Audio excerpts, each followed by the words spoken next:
परम आदरणीय अध्यक्ष महोदय, मेरे वैशाली जिले के सचिव उपाध्यक्ष प्रदेश के, मेरे लालगंज विधानसभा क्षेत्र से मेरे उमेश प्रसाद दास जी टंटराट महोदय, मैं वैशाली जननी, गणतंत्र की जननी, भगवान महावीर की जन्मभूमि, भगवान बुद्ध की कर्मभूमि, जिस तट पर भी बसी है नारायणी गंगा तत्व, उस धरती से मैं बार बार आप सबों का मैं हार्दिक अभिनंदन करता रहूंगा, करते रहेंगे। बड़ी खुशी की बात है कि हमारे साथ पार्टी की देखने के एक चैन और एक मौका दिया गया, जो हम सारी पार्टियों के देखा। जबकि हमारे पिताजी थे, जब हमारे पिताजी जिंदा थे, उस समय हमारे पंचायत के सचिव ने जिंदा व्यक्ति का मुर्दा साबित किया था और मेरी माताजी को मुस्मात दाहौरी देवी के नाम से प्रसिद्ध किया गया था, क्योंकि हम गरीब का बच्चा है। हमारे पास से रिश्वत मांगा गया, जब रिश्वत नहीं दिए तो हमारे पिताजी को मृत साबित करके और जिंदा व्यक्ति साबित किया गया। हाजीपुर में आजाद जी ने हिंदुस्तान के कोने कोने में वैशाली जिला के तमाम पेपरों में छप गया था और यही लड़का जो है छपवाया था। आज हमें बड़ी खुशी होती है कि हम बरस छाप पर मोहर लगा करके भाई को, मिथिलेश जी को, अपने गुरु जी का मैं ताहे ताहे दिल से मैं उनको भारी मतों से विजयी बनावे और बिहार को सत्ता को हाथ संभालने की ताकत करेंगे। मैं जय हिंद, जय भारत। बहुत बहुत धन्यवाद। अब हमारे बीच हैं प्रदेश के प्रवक्ता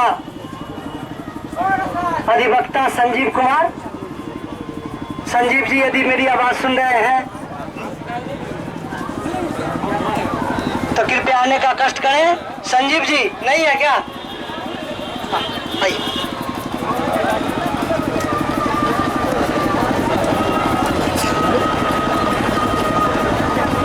और इनके बाद हमारे राष्ट्रीय संयोजक मिथिलेश बाबू हम लोगों को संबोधित करेंगे।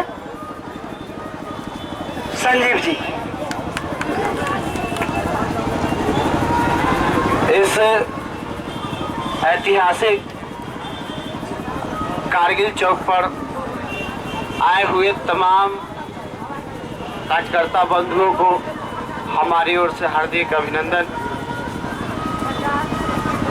मित्रों, आज की जो परिस्थिति है बिहार की राजनीति में, इसको देखने से स्पष्ट है कि कोई घड़ा कहीं कुछ भी नहीं कर रहा है, एक दूसरे में सब घाल में मिला हुआ है। और ऐसी परिस्थिति में हमारी पार्टी का कार्यक्रम नई सिरे से नई राजनीति लेकर के आई है। इसका सारा श्रेय हमारे पार्टी के राष्ट्रीय संयोजक श्री मिथिलेश कुमार साथी जी को जाता है और विशेष रूप से हमको इस संगठन में लाने के लिए हमारे गार्जियन गया बाबू और उमेश दास टंटन जी आभारी हैं। हम उनके जो इस संगठन में लाए और आपके सामने हैं। मित्रों, कहना बहुत कुछ है, बहुत बड़ी बड़ी बातें हो रही है। अभी आप देख रहे हैं बिहार में एक स्कूल से दूसरे स्कूल में बच्चों का नामांकन का समय है, एक क्लास से दूसरे क्लासों में बच्चों का नामांकन का समय है। बिहार के जहां प्राथमिक विद्यालयों से लेकर के हाई एजुकेशन तक तमाम सरकारी विद्यालयों का स्थिति बहुत ही खराब है। वहीं दूसरी ओर अगर देखते हैं तो यह पाते हैं कि सीबीएसई बोर्ड के नाम पर बहुत बड़ा लूट मचा हुआ है। हर जगह पर विद्यार्थियों का किताब 2000, 4000, 5000 रुपये में किताब मिल रहा है। जहां देख रहे हैं कि उनके सूट के नाम पर, उनके टाई के नाम पर, बेल्ट के नाम पर पैसे उगाही किए जा रहे हैं। और दूसरी ओर बोर्ड के परीक्षा में गार्जियन की स्थिति हो गई है कि अंक के लिए दीवार से छड़प छड़प के जान देने की स्थिति भी आ गई है ना। यह भी देखने को मिल रहा है कि जहाँ के माने एक एक आदमी की सुरक्षा का सवाल है, वहाँ पर गांव के गांव उजाड़ दिए जा रहे हैं। पाथेपुर नरसंहार के लोगों को न्याय नहीं मिल पा रहा है। जहाँ बाढ़ और सुखाड़ की स्थिति है, ये सारी स्थितियाँ साबित करती है कि बिहार की सरकार निकम्मी है, इनको हटाने की जरूरत है। और इसी नई पहल के साथ, नई ऊर्जा के साथ बसंत जी आए हैं।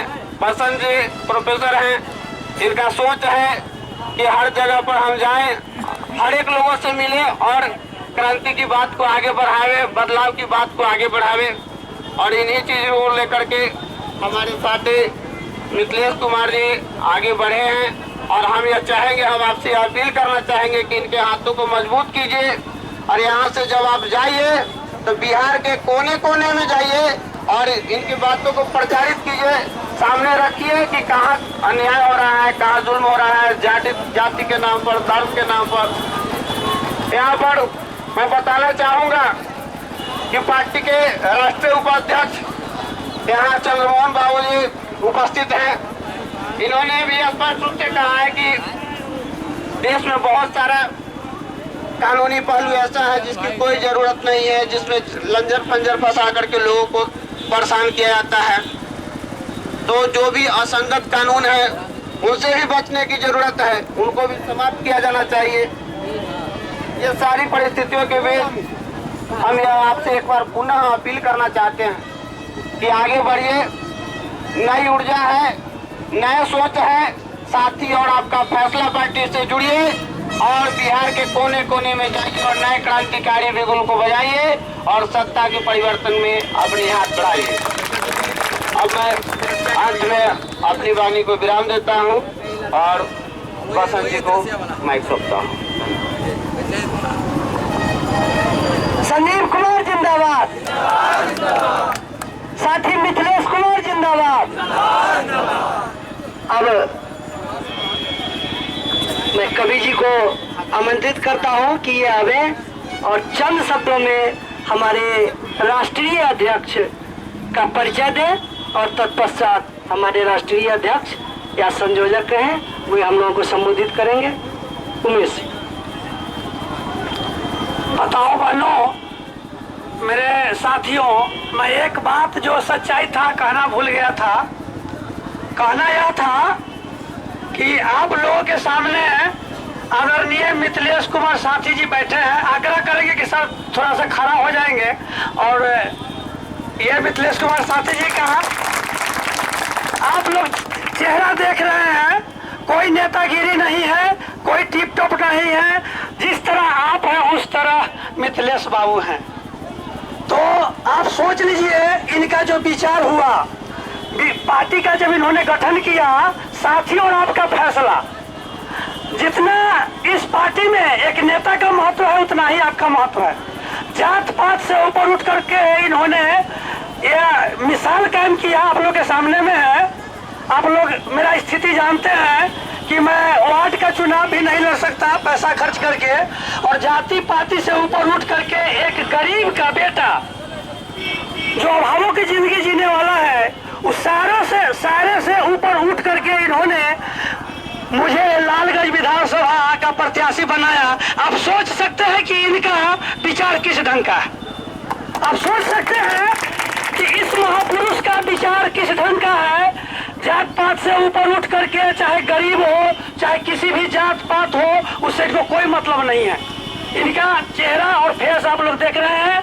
मित्रों, इनका जो लक्ष्य है वो एक दिन कामयाब होगी। आप लोगों से आग्रह है कि अगर ऐसे लोगों को, अगर साफ पार्टी को आप लोग हाथ को मजबूत नहीं करेंगे तो सारा जिंदगी धोखा खाएंगे। इसलिए ऐसे शख्स का हाथ मजबूत करना है, इनके नेतृत्व में हम लोग को चलना है, गाइडलाइन में चलना है, आदरणीय मिथिलेश बाबू जी के साथ चलना है। यही बात कह करके मैं अपनी बात को समाप्त करता हूँ। एक बार नारा लगा देता हूँ, आप लोग थोड़ा दिल जान से, मिथिलेश कुमार साथी जिंदाबाद, साफ पार्टी जिंदाबाद, बिहार का नेता कैसा हो, बिहार का नेता कैसा हो। धन्यवाद।